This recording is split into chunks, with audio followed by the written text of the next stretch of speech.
இன்னைக்கு நடந்த WWE press கான்ஃபரன்ஸ்ல என்ன நடந்துச்சுன்னு பார்ப்போம். கெவின் ஓவன்ஸுக்கு ஃபர்ஸ்ட் பெர்மிஷனே இல்லை பிரஸ் கான்ஃபரன்ஸ் அட்டன் பண்றதுக்கு. பட் அப்படி இருந்தும் அவர் வந்து பேசிட்டு இருக்கும்போது அவரோட மைக்கை கட் பண்ணிட்டாங்க. செக்யூரிட்டிஸ் வந்து அவரை வெளியே அமிச்சிட்டாங்க. அவர் வந்து சொன்ன ஒரே விஷயம், நான் தான் ரியல் சாம்பியன், கோடி ரோட்ஸ் இல்லை. அப்புறம் ஷோ ஸ்டார்ட் ஆனதே பார்த்தீங்கன்னா லோகன் பால் கிட்ட தான்.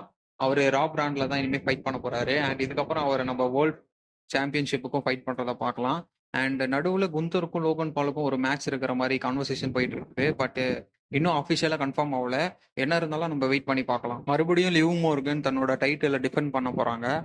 யார் கூட பார்த்தீங்கன்னா ரியா ரிப்ளி கூட. அதுவும் ஜனவரி 6 நடக்க போற ரா பிரீமியர் ஷோல தான் நடக்க போகுது. ஃபைனல் மெயின் ஈவெண்ட்டா சிஎம் பங்க் vs செத் ராலின்ஸ் நடக்க போகுது. இந்த மேட்ச் சீக்கிரமா முடிக்க மாட்டாங்க, கண்டிப்பா பெருசா எடுத்துட்டு போவாங்க.